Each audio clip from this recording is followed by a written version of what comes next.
Hey everybody, welcome to the Dad Challenge podcast and your favorite segment of the week, Bible stories with swearing. I know I don't do these very often, but today I woke up, it's Valentine's Day, I don't have any work to do, and I'm thinking, we gotta tell the story of Noah because it's so romantic. It's not romantic at all, it's just brutal.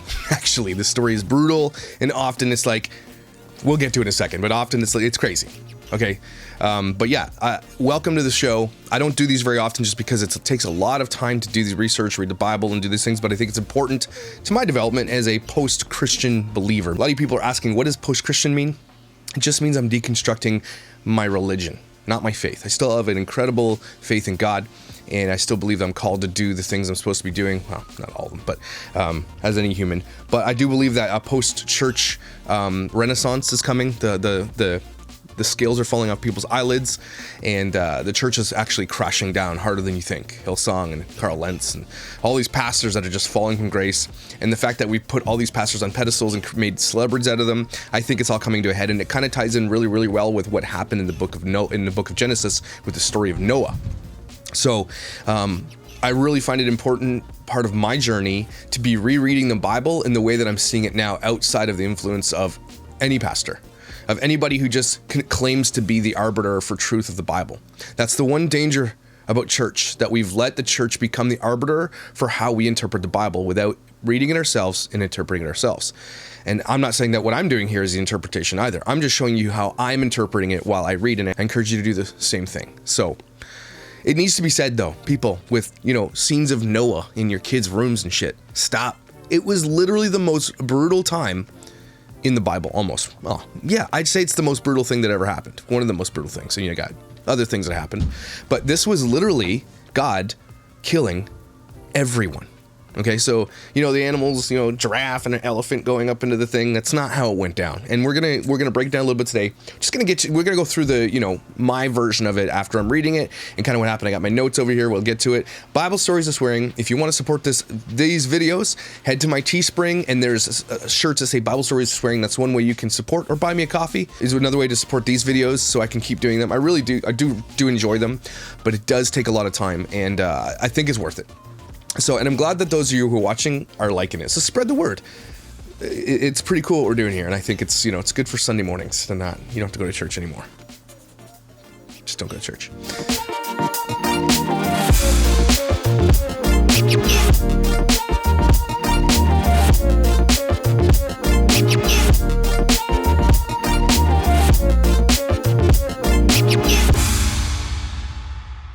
All right, so who the hell is Noah?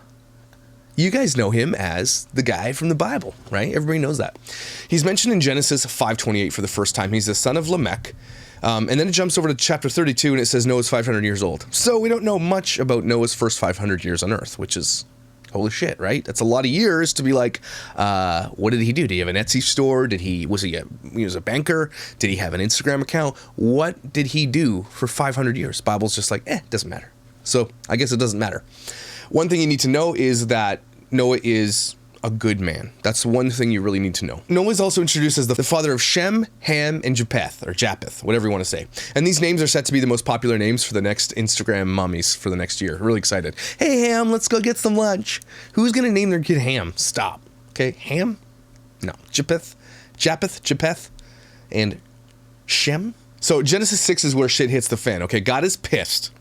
And it's he's pissed at the direction his creation took. So God creates everybody. Adam and Eve F it up in the garden. Obviously, we went through that story. They screw everything over. The snake tricks them. And again, we don't know if the snake was the devil. It doesn't say anywhere that it was the devil. It was likely a demon or something, a fallen angel of some kind. Does not say the devil. But anyway, Adam and Eve shit the bed. Cain and Abel. Cain kills Abel. Cain's, cursed to the earth. To roam the earth and do whatever. So then comes like the story of Noah. The earth is basically, God's creation is just a bunch of assholes, like they are right now. We are all assholes. We can't do anything right? God can't have nice things because we f it up every time, okay? So he's upset that men are taking women and mistreating the world. So there's it says in the Bible that the guys started seeing that all the daughters were super hot and they just would like take what they wanted. Again, the whole world of way back from the Bible times, that women were always treated as objects or as something to be taken or just stolen or used, right? So this is what it says. It says, then people began to multiply on the earth, and daughters were born to them. The sons of God saw the beautiful women and took any they wanted as their wives. It's like, hey, you, wife.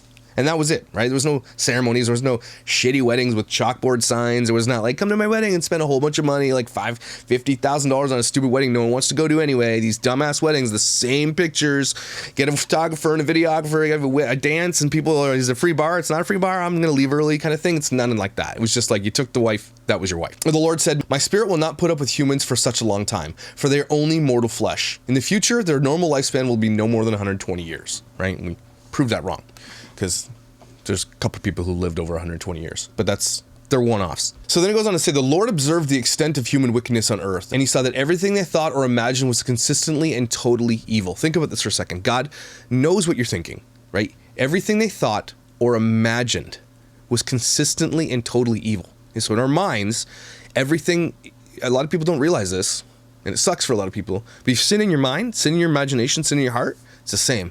It is the same. Isn't that crazy? Wow.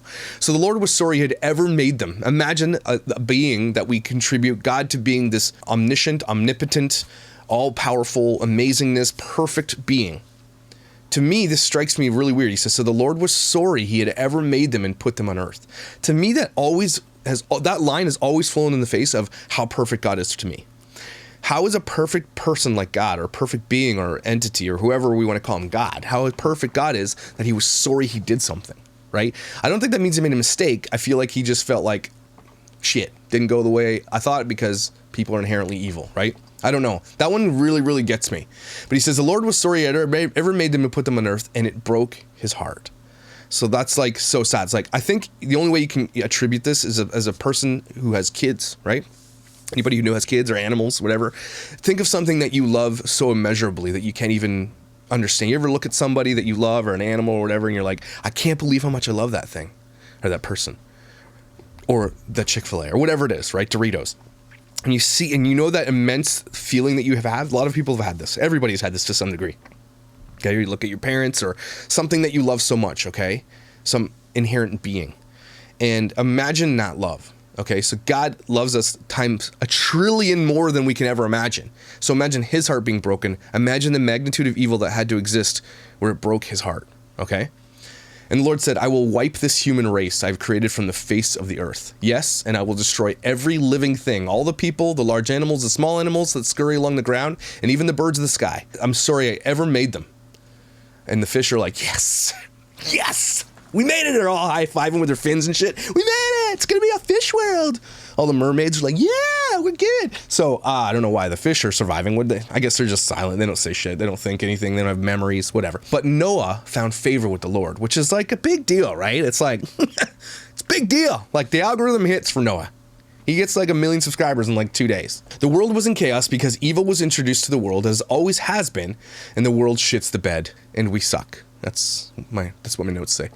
So the story of Noah starts in Genesis 6:9. Okay, it goes into more detail here what God is pissed about. So it says now in chapter 11 it says God saw that the earth had become corrupt and was filled with violence. Okay, does that remind you of anything that's going on throughout history or even now?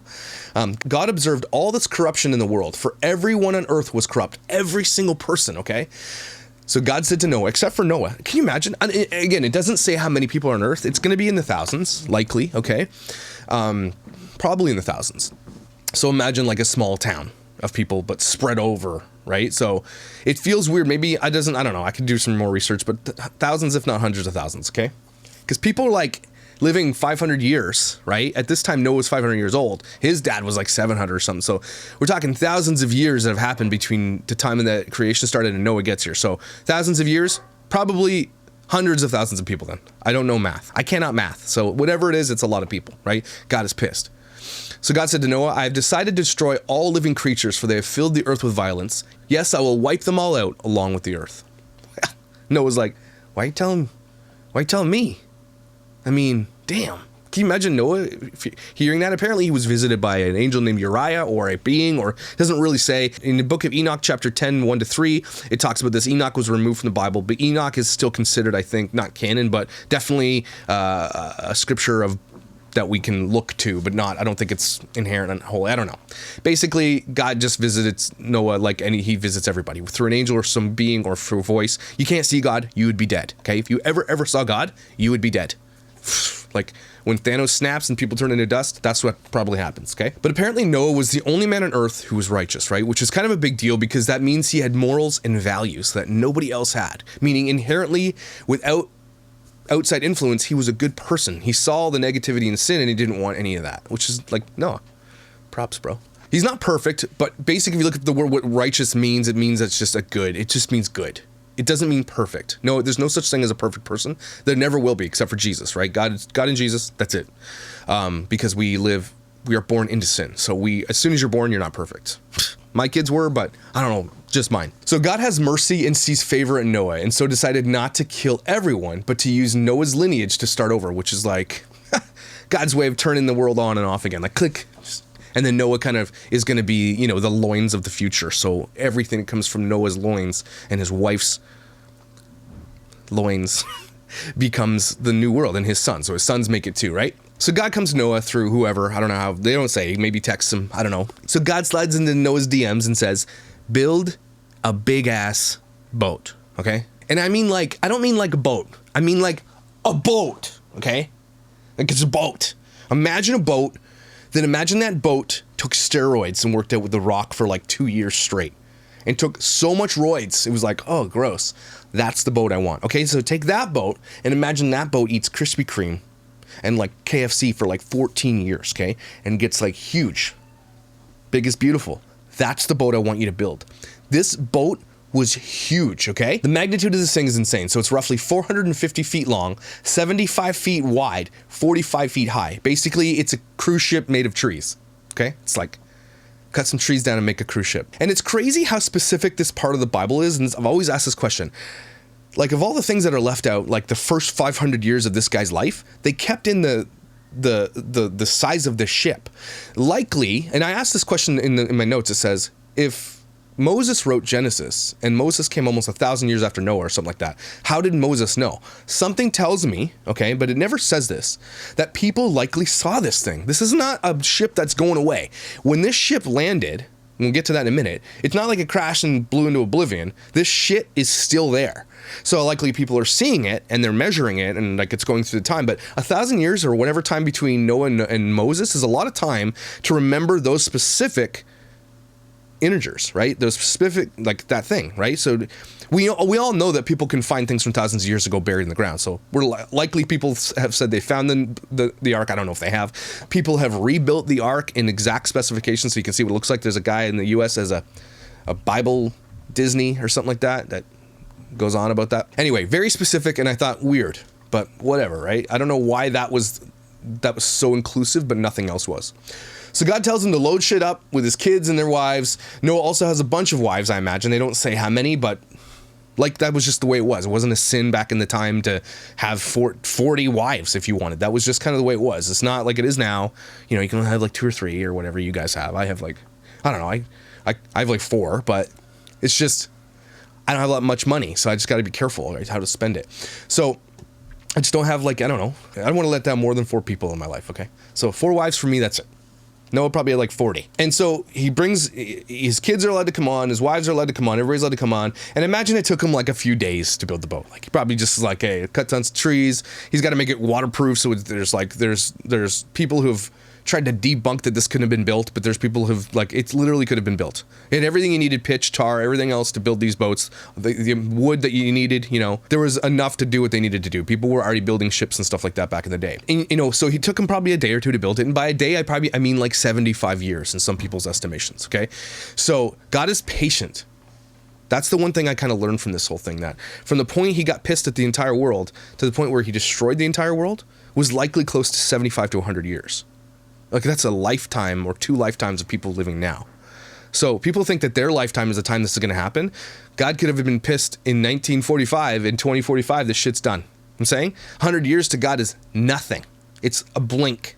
So we see this time as this like infinite minute we're here, but this thing could have been set in motion already. We're going to get to that near the end, but that's pretty crazy, right? You think about the end times. And I don't even think we're as bad as we're going to get yet. A lot of people thought that, you know, with the Roman Empire and everything that was going on with that, that was the worst time in history.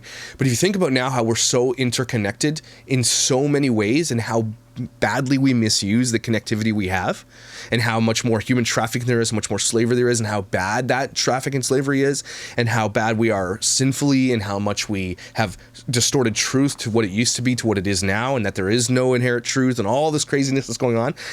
More now than ever, the world has never been connected like it is, meaning we're kind of all one mesh. Think about the old times, back in the day when there was only maybe 5 to 100,000 people, whatever it is, that's a small amount of people, were one mesh because they were literally likely very close to each other. They didn't migrate very far. And so they were all pretty connected the way we are connected now. And God's like, we're done. Because everybody had the same thoughts, which is kind of what's happening in the world right now, which is so scary. So get off Twitter, okay? And so God says, bring 2 of every animal, right? And they show up, which is like, Noah's like, okay, cool, here they are. I'm pretty sure the dinosaurs were left out of the group chat, be like, don't invite T-Rex. He's going to just kill everybody, okay? So just like the dinosaurs were left to die. So whatever. I don't know what happened. God didn't like the dinosaurs. I don't know. Dinosaurs were dangerous. I don't know. Didn't show, whatever. I have no idea. The whole dinosaur thing's like, maybe someday we'll get into it. I have no idea. Basically, did dinosaurs exist? Yep.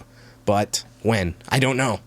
Doesn't mention, the Bible rarely mentions dinosaurs, or if ever mentions dinosaurs. But there's giants, human giants that live on the earth that are like 10, 12 feet high, that are massive. So imagine dinosaurs aren't far off the mark.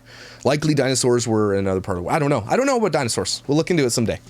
So Noah does everything he's supposed to do because Noah is God's ride or die. Literally God's ride or die, right? God is like, we ride or die, we ride together, we die together. So Noah's the only one surviving this whole thing. And it brings me to like what was going through Noah's mind for the 75 years he's building this thing and thinking like he knows it's coming. And all the people around him and all the people that are connected to him and even past his own lineage, they're all going to die. And he's just doing this thing out of obedience. Just crazy to me, like amazing. God says, bring 7 pairs of other animals for food and sacrifice, and then load this shit up and let's roll out, okay? Now, could you imagine the smell in that boat? Like, probably smells like my teenager's room, only like just a little better. Like you walk in my teenager's room, you're like, they like hit you, and you're like, what? How does a human create this? What has happened to your body? Do you have leprosy? Are you okay? Do you need medicine? That's what it smells like in there. But it also reminds me that the movie of Noah was total bullshit, by the way. Don't watch that shit. It's so biblically inaccurate. They present Noah as a vegan. And everybody wants there to be so many vegans in the Bible because veganism is biblical. It's not biblical. It's literally from the beginning of the time, God has given us dominion over animals to eat those shits, okay? To offer them as sacrifices, burnt sacrifices to the Lord. Like you're cooking God a meal to say, you're making God lunch and saying, we love you. And it's the best of the lamb, of the horses, of the cows, of the whatever. And they're offering those amazing things up to God. And they're cooking it for God. And God smells the aroma. That's amazing. We are not meant to just eat veggies. I'm sorry. We are meant to eat meat, and it's delicious. And God thinks it's delicious. So, boom, roasted. Okay, vegans, not biblical. If you want to make an argument for the new world and veganism, I can understand where you are. I get that. But this is not biblical. I hear a lot of vegans saying that. It's just bullshit. Oh, hi. Where are you? Just stay here. There you go. All right. So King Sam is here. I also feel like it leaves out the people asking, what the hell's going on? Like people are walking by the boats. You know, does Noah have to make excuses? Is like, he's like, oh, it's a treehouse for my grandson. And they're looking at it like, this thing is huge. It's not a treehouse for your grandson. Sorry, dude. But the magnitude of what he was building was unlike anything anyone had ever seen. So they didn't really go into much detail about what people were thinking about that stuff, right? Not at all. Hey, buddy.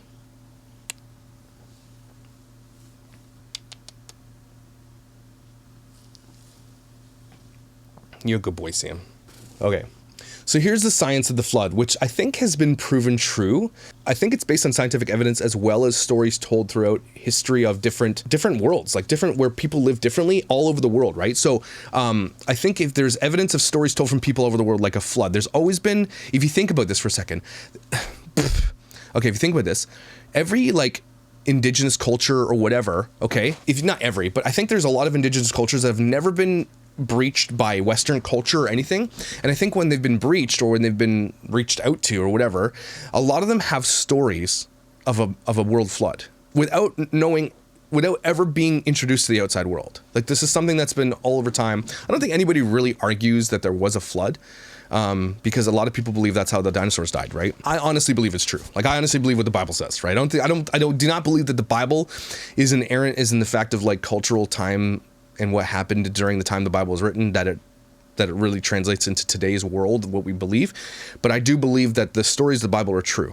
Okay, unless they were told otherwise, like Jesus is telling a story. That's not a true story. He's telling a story. But I do believe that the Bible's true.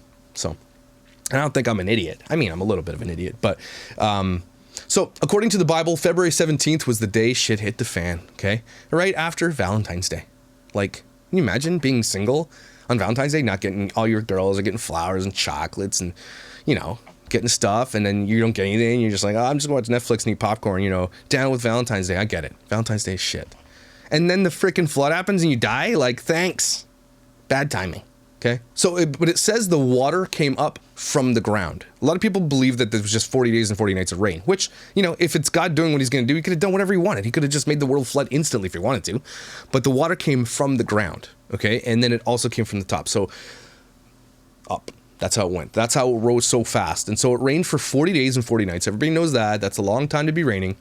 And the world became one big giant ocean, right? So God was not messing around. He was pissed, and it was our own fault. And God says he's going to do something. He's going to do something, which is why we should all be like careful. Okay. The water rose 22 feet above the highest mountain peak in the world. I don't know what the highest mountain peak in the world is, but it's 22 feet above that. The entire world is dead. There's nobody surviving except for fish and Noah in the boat. This is what the Bible says. Okay. The wrath is what this is the scariest part. All the living things on earth died. Birds, domestic animals, wild animals, small animals that scurry along the ground, and all the people. Everything that breathed and lived on dry land died. God wiped out every living thing on earth. People, livestock, small animals that scurry along the ground, and the birds, they repeat it. All were destroyed. The only people who survived were Noah and those with him on the boat, and the flood waters covered the earth for 150 days. Like, just to make sure, you know, just making sure no one can swim for 150 days. You know, you got Michael Phelps out there being like, just one more day, and he like dies on the 149th day, but it's never going to happen again, and we'll get to that. So 150 days goes by. God sends a gentle breeze to blow the water away. Basically, it says a big, giant, strong wind came and blew the water away. The waters receded. Another 5 months later, the boat lands on Mount Ararat, but they chilled in the boat for another 2.5 months.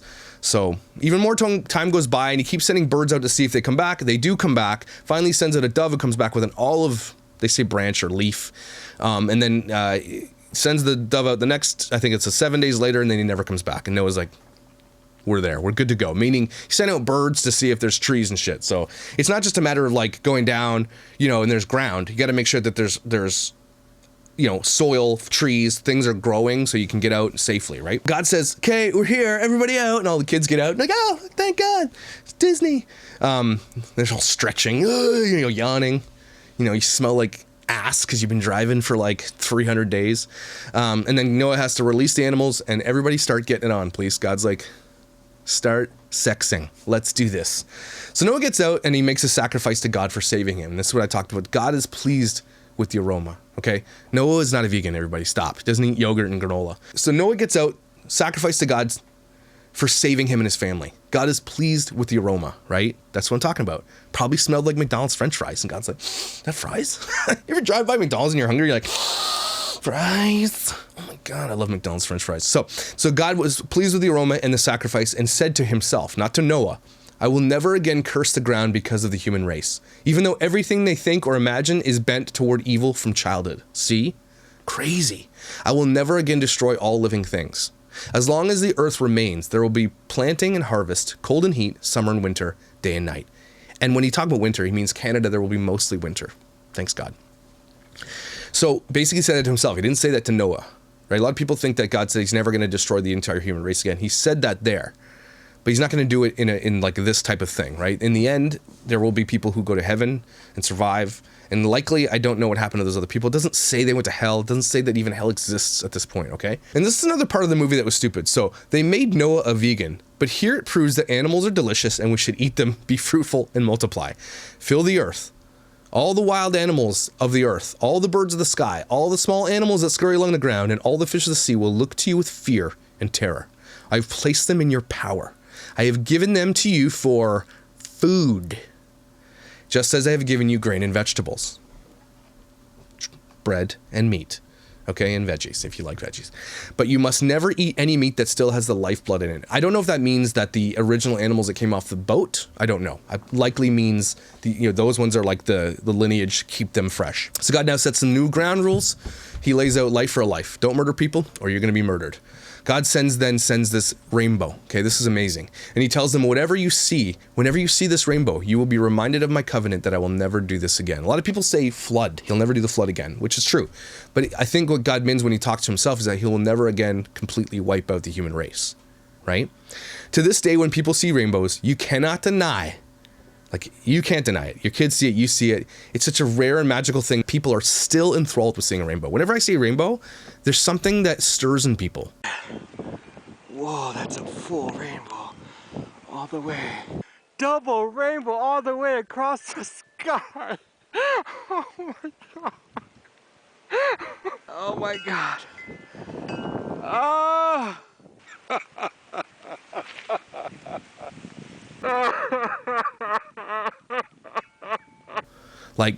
There's something about seeing a rainbow that has been, through time, become part of either a narrative that we've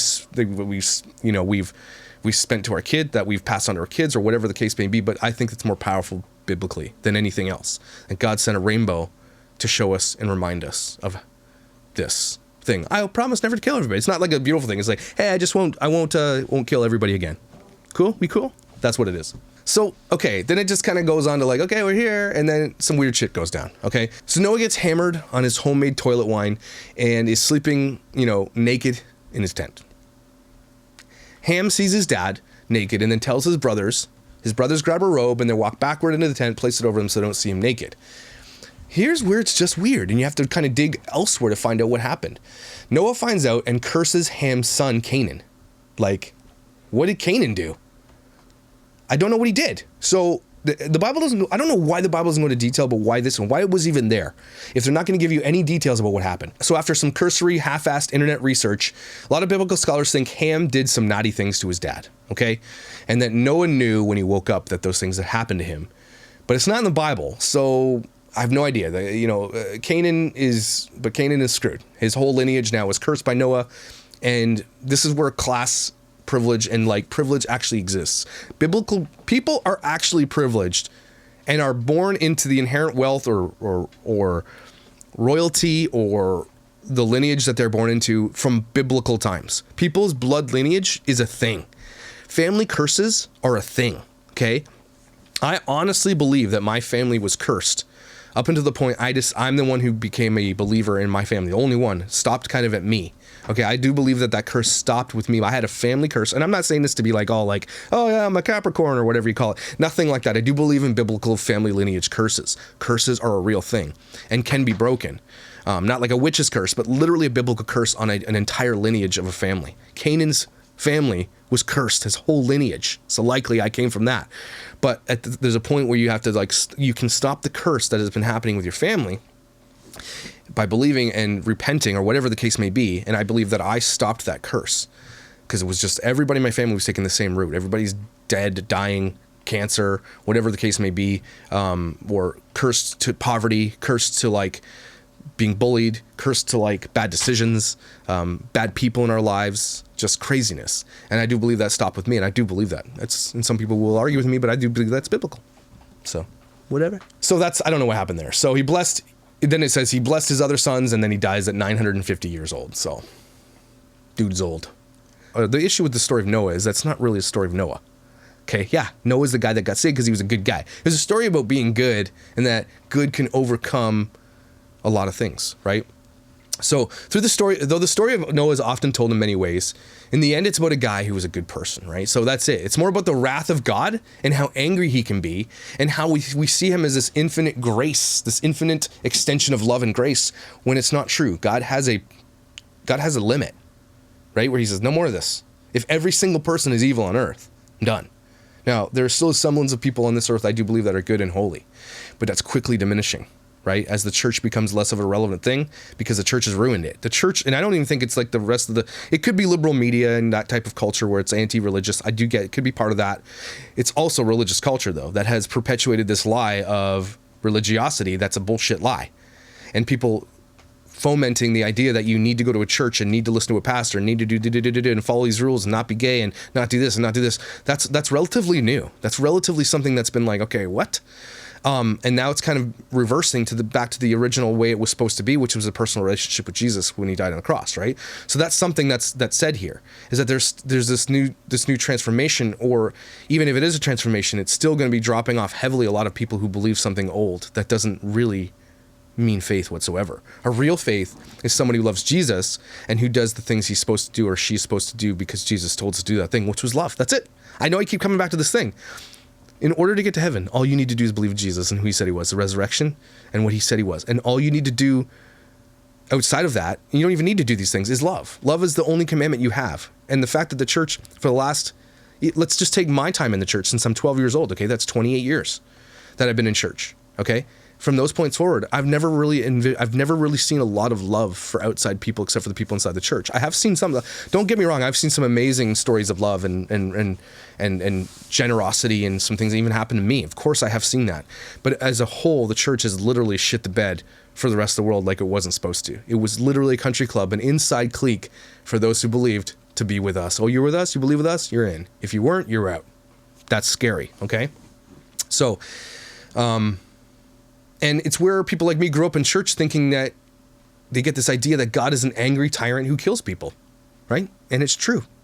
He was an angry person, being God, whatever, tyrant. You can call him a tyrant. He killed people. He killed many people.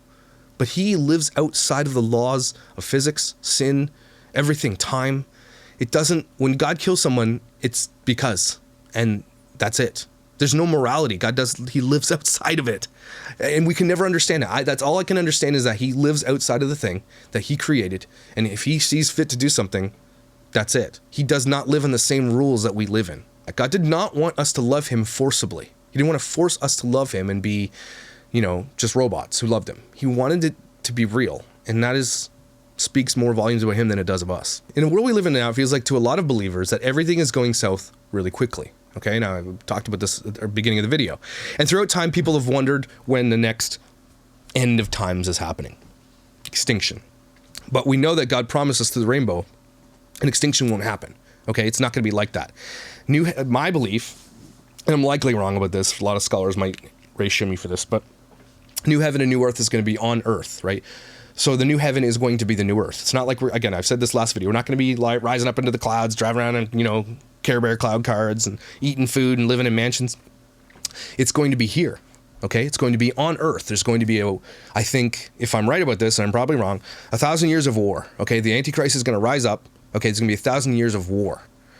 And but the outcome is already finished, okay? The outcome is done. The war is going to end with God as the reigning champion, Jesus, the reigning champion, riding on the clouds with like horses and shit. It's going to be crazy, all right? Likely not going to be in our era. I don't know. But it's going to be insane, and then we are all going to be resurrected, those who believe in God, to live forever in the new heaven and new earth, in a place where you cannot sin. It's going to be very, very hard to square that, to be a free, autonomous person in heaven, but not be able to, you're living outside the constructs of evil. I think God has created this new thing, right? He created the one thing, and he said, it's shit. Noah, try to restart this. Noah restarts it. We get to the point where we are right now, where it's shit again. Like, we all know it's shit. And so God's new plan is to fight the evil, to eliminate evil completely, right? And then those who were followers of Jesus get to live that life in the end, in eternity, without the constructs of being able to sin. Maybe new rules will be in place. I don't know what's going to happen. Maybe the idea that sin is not going to be here, so it never tempts you. I don't know. I have no idea, but it's really interesting, right? And so when the new heaven and new earth gets here, it's going to be an oasis of beautiful and just knowledge, and no knowledge of evil, though. No knowledge of sickness, no knowledge of cancer, no knowledge of baldness, It's going to be insane. I don't know what it's going to be like, but I do believe that's the new plan. It's not to wipe everybody out again. It's to save the people that deserve it. But which brings me to the idea of hell, which I am still really, really wrestling with.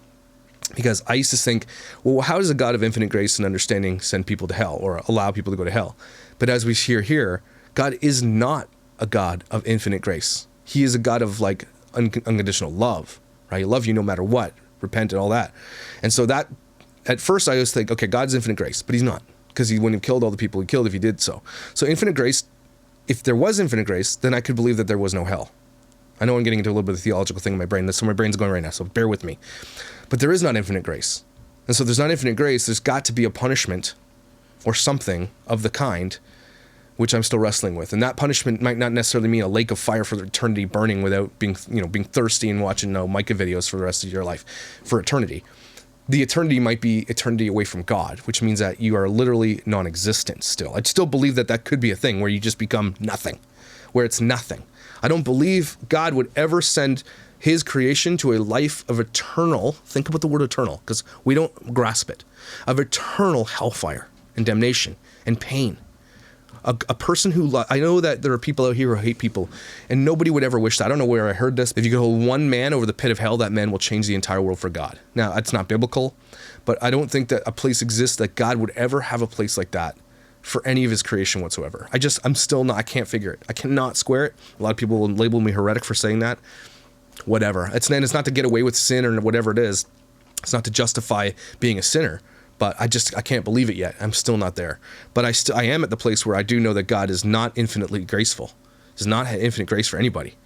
And there is a point where it's like, nope, sorry. And it's been proven time and time again. Sodom and Gomorrah, the big great flood. There's many instances in the Bible where shit hits the fan and God wipes out a whole shitload of people. Look at what happened with Moses, we're going to talk about next, right? In the Egyptians. He killed hundreds of firstborn children. That's crazy. Hundreds, if not thousands. Mind-blowing. Okay, so God is not a God of like, okay, yeah, no matter. I do believe that there is something. There's a judgment, and then I don't know. They talk about a judgment, so I'm gonna get into it. I don't know.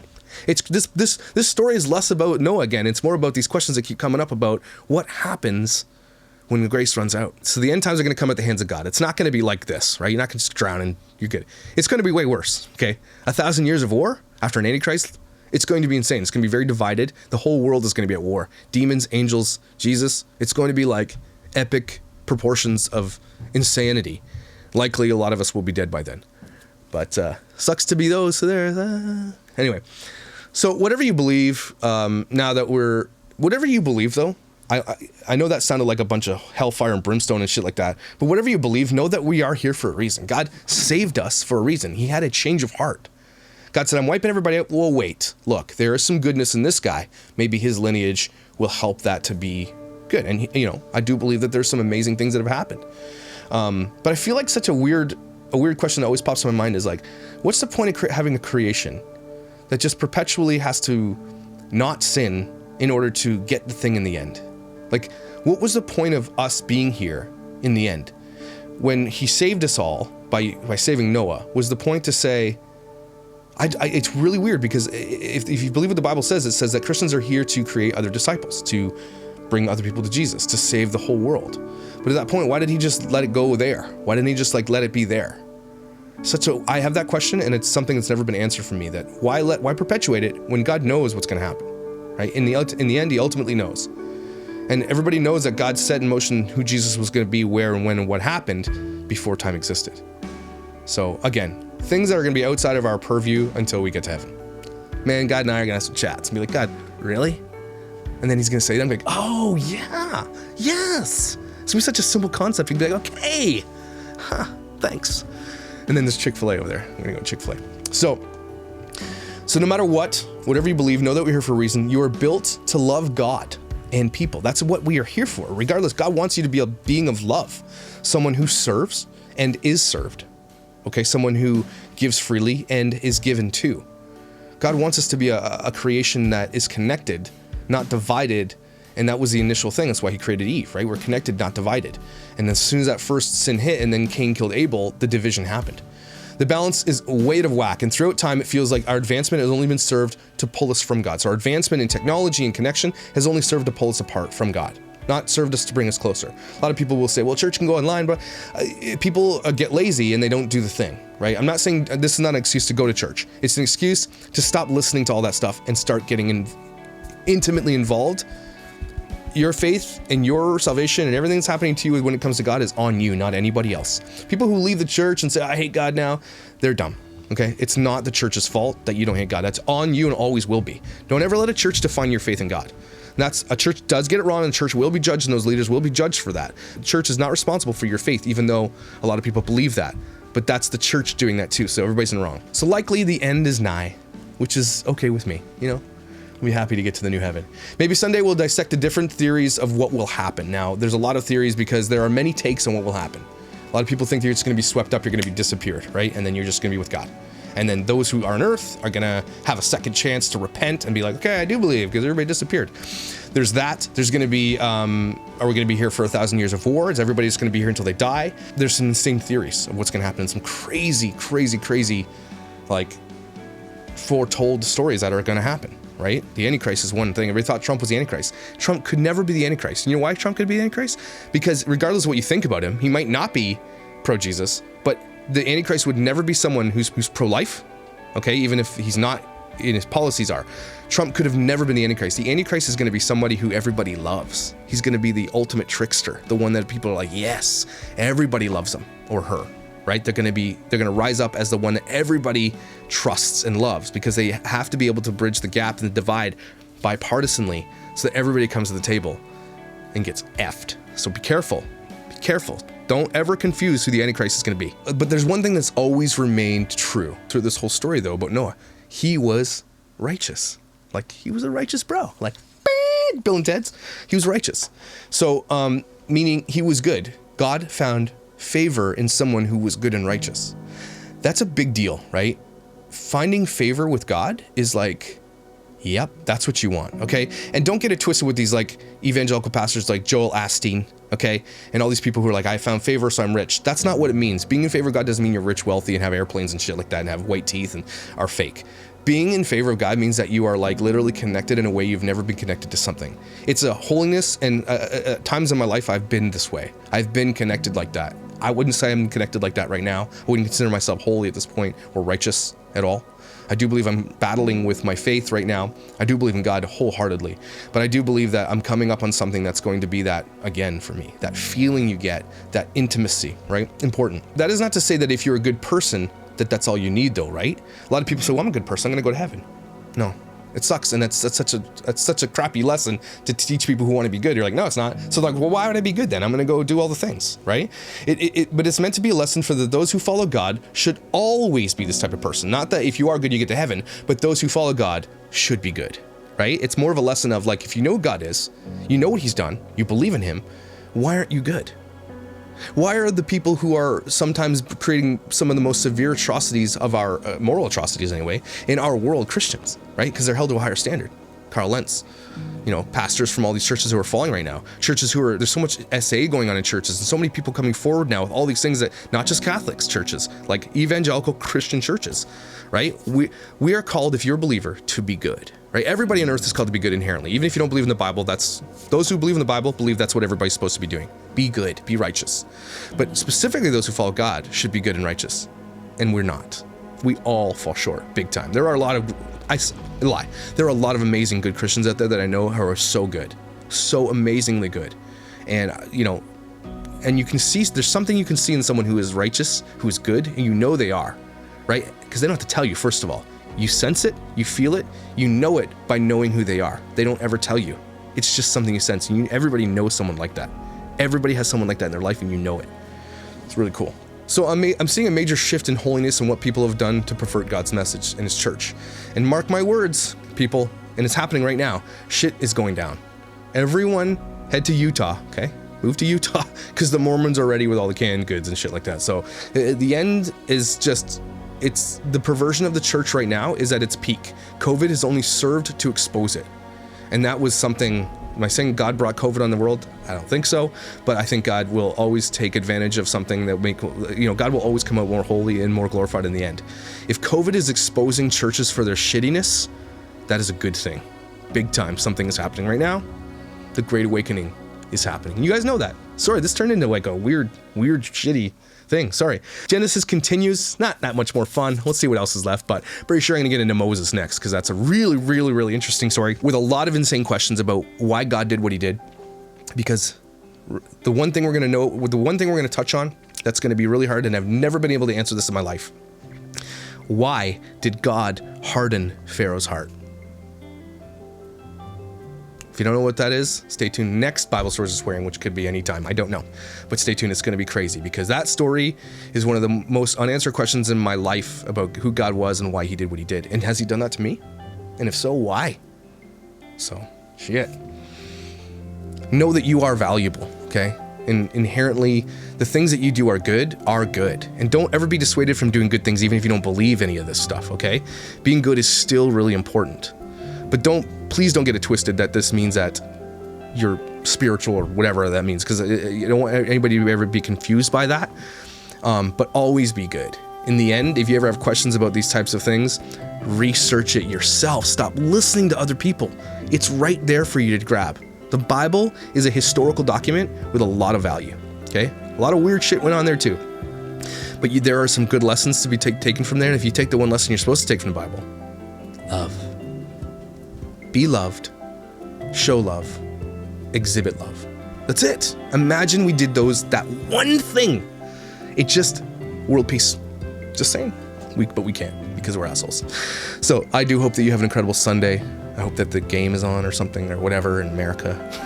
I hope lockdown stops soon so we can get back to real world and we can have some fun. And I will see you likely later on with another snark video on the other channel. We'll see.